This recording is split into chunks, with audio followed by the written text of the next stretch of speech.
중등부 친구들 한 주간 잘 지냈나요? 학교에서는요, 학기가 끝날 때쯤 평가라는 것이 주어지죠. 수행평가, 또한 중간, 기말고사처럼 시험을 치르기도 합니다. 이러한 것을 하는 목적은요, 우리가 그동안 배운 것을 얼마나 잘 이해하고 있는지 확인해 보기 위한 것이에요. 이러한 시험이요, 성경에서도 등장하는데요. 그것은 우리가 아는 의미의 시험이기도 하고, 때로는 유혹이라는 의미의 시험이에요. 물론 이 둘의 목적은 완전히 다르죠. 시험은요, 한 사람을 세우기 위한 것이라면 유혹은 한 사람을 넘어뜨리기 위한 것이에요. 우리는 지난주에 하나님께서 약속대로 아브라함에게 아들 이삭을 주신 이야기를 들었습니다. 하나님의 약속 시간은 우리가 생각하는 때와 다르지만 결국에는 말씀하신 것을 신실하게 지키시는 것을 우리는 배웠습니다. 하나님이 아브라함에게 주신 약속은요, 단지 아들을 주시는 것만이 아니었어요. 그의 후손이 별과 같이 많아 큰 민족을 이루고 열방의 구원의 복을 주시겠다는 것이에요. 그런 의미에서 아브라함의 이름도요, 아브라함으로 바꾸어 주셨죠. 그러나 하나님이 주신 그 약속이 오랜 시간이 지나도 보여지지 않으니까 아브라함은 매우 실망스러웠을 겁니다. 그럴 때마다 하나님은요, 아브라함이 믿음이 약해질 때마다 확신을 주시고 약속을 하죠. 그 약속을 끝까지 붙든 아브라함이 100세 기다리던 아이를 갖게 됩니다. 아브라함과 사라는 너무나 기뻤고 아들 이삭을 자기보다 더 사랑했습니다. 그러나 하나님은 그런 아브라함을 시험을 하죠. 오늘 말씀을 통해 하나님이 아브라함에게 어떤 시험을 주셨고 왜 이런 시험을 주셨는지 함께 알아보려고 합니다. 먼저 1절, 2절을 함께 보도록 합니다. 그 일 후에 하나님이 아브라함을 시험하시려고 그를 부르시되 아브라함아 하시니 그가 이르되 내가 여기 있나이다. 여호와께서 이르시되 내 아들 내 사랑하는 독자 이삭을 데리고 모리아 땅으로 가서 내가 너에게 일러준 한 산 거기서 그를 번제로 드리라. 하나님이 내신 시험 문제는 약속의 성취로 주신 아들 이삭을 바치라는 거예요. 번제로 드리라는 거죠.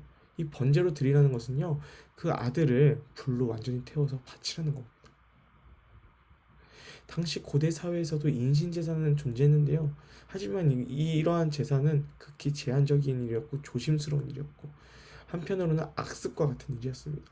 그럼 그러한 일을 하나님께서 명령하신 거예요. 이해가 되지 않죠.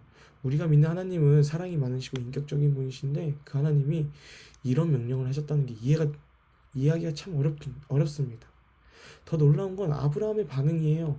반박도 하지 않고 감정도 드러내지 않은 채 아침 일찍 일어나 두 종과 아들 이삭과 나무를 지고 모리아 땅에 하나님이 일러준 그 한 산으로 가게 됩니다. 아브라함은 어떻게 이런 행동을 할 수 있었을까요? 100살에 낳은 귀한 아들이고 하나밖에 없는 아들인데 하나님도 이삭을 향한 아브라함의 마음을 잘 아셨던 것 같아요. 그래서 분명하게 이삭을 향해 이렇게 말합니다. 아브라함아, 너의 아들, 너가 사랑하는 그 하나뿐인 아들 이삭, 그를 나를 위해 바쳐. 여러분이 만약 아브라함의 입장이라고 한번 생각해봐요. 말도 안 되는 명령이죠. 내가 정말 사랑하는 사람을 바치라는 그 하나님의 말씀에 순종할 수 있을까요? 놀라운 건 아브라함의 즉각적인 순종이에요. 그가 이렇게 한 이유는요, 지금까지 그를 인도하신 하나님, 약속을 지키시고 신실하게 함께 하시는 그 하나님을 믿었기 때문이에요. 이해가 되지 않아도 그분은 나보다 더 나은 계획, 더 선한 계획을 갖고 계시기에 그분을 믿었어요. 그러나 자기가 끔찍이 사랑하는 아들 이삭을 보고 있자면 쉽게 결정할 수 없는 거예요. 하나님이 주신 게 맞지만 아브라함 자신에게도 너무 귀하고 사랑스러운 아들이거든요. 그뿐만이 아니에요.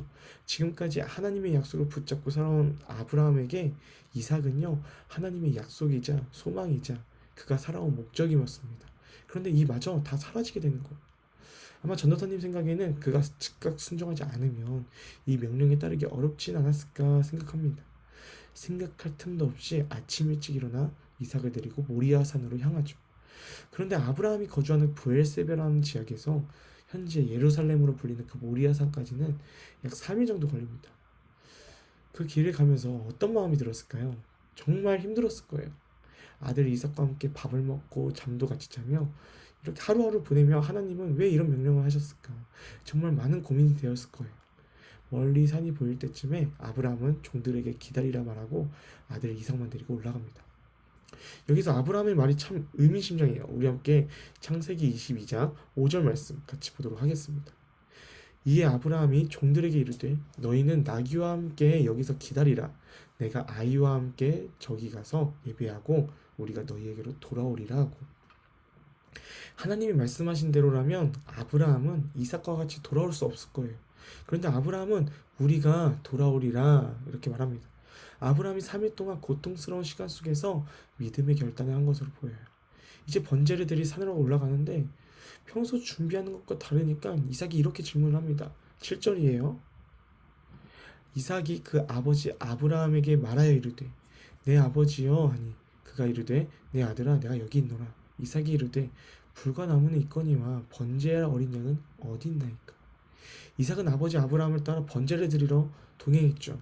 그런데 출발 때부터 의문이 들었을 겁니다. 평소에는 번제를 위한 나무와 재물을 같이 챙기는데 재물은 없는 거예요. 자신이 바로 그 재물이 될 것이란 것은 생각도 못했죠. 아들의 질문에 아브라함은 즉각 번제할 어린 양은 하나님이 친히 준비하실 거야 하고 대답합니다. 아브라함도 지금 하나님의 의도를 몰라요. 하나 아는 것은 이삭을 죽여 바쳐야 하는 거지. 이제 정말 말도 안 될 일을 해야 하는 상황에 아브라함은 하나님을 신뢰했어요. 하나님은 뭔가 답을 알고 있다. 분명 계획이 있을 거다. 그 계획은 분명 선한 것이다. 이러한 믿음이 있었던 거죠. 하나님이 말씀하신 곳에 도착하자 아브라함은 제단을 쌓고 나무를 놓고 이삭을 결박합니다. 그리고 아들을 제단 나무 위에 놓는데요. 여기서 아브라함에게는 어떤 망설임이나 머뭇거리는 것이 보이지 않죠. 우리 9절에서 10절 말씀 보도록 하겠습니다. 하나님이 그에게 일러주신 곳에 이른지라 이에 아브라함이 그곳에 제단을 쌓고 나무를 버려놓고 그의 아들 이삭을 결박하여 제단 나무 위에 놓고 손을 내밀어 칼을 잡고 그 아들을 잡으려 하니. 아브라함은 정말 이삭을 번제로 드리려고 했어요. 척한 게 아니라 하나님의 말씀에 순종한 것. 아브라함은 하나님께 믿음으로 아들 이삭을 바쳤어요. 여기서 이삭의 행동도 참 놀랍죠. 지금 상황이 아브라함은 120세 나이가 많은 노인이고 이삭은 나무를 지고 산을 오를 정도로 적어도 아마 여러분 나이 정도 될 겁니다. 120세 할아버지보단 소년인 이삭의 힘이 더 강했죠. 이 상황에서 이삭을 결박을 할 수 있는 건 이삭이 이 상황을 그대로 받아들이는 거예요.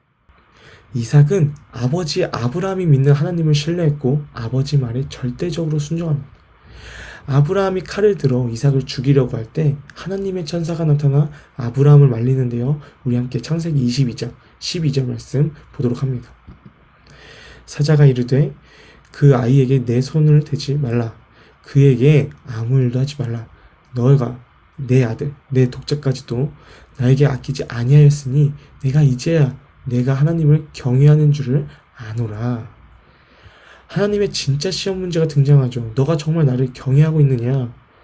아브라함의 대답은 비록 아들 이삭이 하나님이 주신 선물이고 약속의 성취라도 하나님보다 중요하지 않다는 거예요. 아브라함은 죽은 것과 같은 자기 몸에서 아들을 나게 하신 하나님, 신실하게 약속을 이루신 하나님, 여태껏 자신과 함께 하신 하나님을 믿었던 거예요. 하나님이시면 죽은 자도 다시 살리실 수 있다는 믿음이 그에게 있었어요. 그 믿음으로 시험을 극복합니다. 하나님은 아브라함의 믿음을 의롭게 여기셨죠. 그리고 아들 이삭을 대신에 순양으로 번제를 드리게 합니다. 오늘 말씀의 아브라함 이 시험 사건은요, 예수님의 십자가 사건을 예표하는 사건이에요. 예표는요, 추후에 이런 일이 일어날 것을 미리 보여주는 상징입니다. 오늘 말씀에서의 말도 안 되는 사건을 하나님은 우리를 위해 하셨어요. 하나님의 마음을 가장 잘 아는 예수님은 하나님의 뜻에 순종합니다. 신이신 분이 인간의 모습으로 오셨는데 가장 낮은 모습으로 이 땅에 오셨어요. 섬김을 받으셔야 하는데 섬기러 오셨어요. 죄가 없으신데 우리 죄 때문에 모욕을 당하시고 죽임을 당하셨어요. 하나님은 이삭을 대신한 수양처럼 어린 양 예수님을 우리를 대신해 죽이셨어요. 그래서 더 이상 우리에게는 죄가 없어 하나님께 나아갈 수 있게 된 거예요. 그걸로 우리가 하나님께 예배를 할 수 있게 된 거예요. 예배를 한다는 것은요, 하나님 앞에 나아갈 수 있는 거예요. 하나님께 나아갈 때 가장 중요한 건 죄가 없어야 해요. 죄는 하나님과 반대되는 거죠. 죄가 없어야만 하나님께 나아갈 수 있어요. 그래서 예수님이 오시기 전 구약 시대에는 하나님께서 인간의 죄를 대신할 희생 제물을 드리게 하셨어요. 만약 예수님께서 이 땅에 오시지 않았다면 우리도 똑같이 번제를 드려야 했을 거예요. 성경의 레위기라는 책을 보면 번제를 한 번 드리는데 정말 많은 수고가 따라요. 그 수고가 결코 은혜롭다고 생각이 안 듭니다. 제물을 준비할 때 제사를 드리는 자, 그 예배자는 흠이 없는 동물을 죽이고 각을 뜨고 더러운 것을 제거하고 피 빼고 다 해야 해요. 제사장이 해주지 않아요. 자기가 직접 다 하는 겁니다. 하나님이 세우신 그 순서에 맞게 다 해서 태울 때 하나님은 예배를 기쁘게 받아주셔요. 이것이 예배였어요. 지금이야 예수님이 우리의 죄를 단번에 해결해 주셔서 제사를 안 드려도 되지만 예배의 본질은요 똑같은 거예요. 예배는요 보는 게 아니라 하나님을 향한 우리의 진실된 마음을 드리는 거예요. 아브라함의 시험은요 우리가 꼭 기억해야 할 예배자의 자세예요. 아브라함에게 이삭은 가장 소중했을 겁니다. 자기 목숨보다 아꼈을 거예요. 하나님도 당연히 아셨죠. 그런데 하나님은 다음과 같이 요구하시는 거예요. 너에게 가장 소중한 이삭, 나를 위해 포기할 수 있니? 하나님은 우리를 위해 가장 소중한 아들, 하나뿐인 아들 예수님을 포기하셨어요. 우리를 만나기 위해 우리를 너무 사랑해서 포기 못하시고 아들을 내어주셨어요. 그 아들을 포기하신 값으로 우리에게 예배를 선물로 주신 거예요. 여러분에게도 소중한 이삭이 있을 겁니다. 그것이 학교 성적일 수도 있고요. 남자친구, 여자친구, 가족, 친구, 돈, 게임, 잠일 수도 있고요. 하나님께서는 동일하게 여러분에게도 요구하십니다. 너가 가장 소중히 여기는 그 이삭, 나를 위해 포기할 수 있니? 예배는요, 내 삶에서 하나님이 1순위가 되는 거예요. 타협이 없어요. 아브라함이 단번에 순종한 것처럼 내 삶의 모든 영역이 하나님이 가장 우선이 되는 거예요. 그것이 하나님이 찾는 예배자의 모습입니다. 예배는요 결코 가벼운 게 아니에요. 그냥 시간 맞춰 교회에 와서 찬양하고 말씀 듣고 기도하고 그런 차원이 아니에요.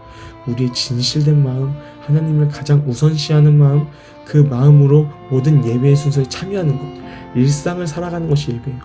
예배를 통해 하나님을 알아가고 하나님을 경험하는 예글이나 중동부 친구들이 되길 소망합니다. 그냥 교회에 왔다 갔다 하는 게 아니라 예배 안에서 하나님을 만나 진짜 기쁨을 누리는 여러분들이 되길 소망합니다. 오늘 말씀에 아브라함처럼 이해되지 않아도 선한 길로 인도하실 주님, 나를 누구보다 사랑하는 그 주님을 믿음으로 붙잡고 날마다 의지하며 살아가는 우리 예글이나 중동부 친구들이 되길 소망합니다.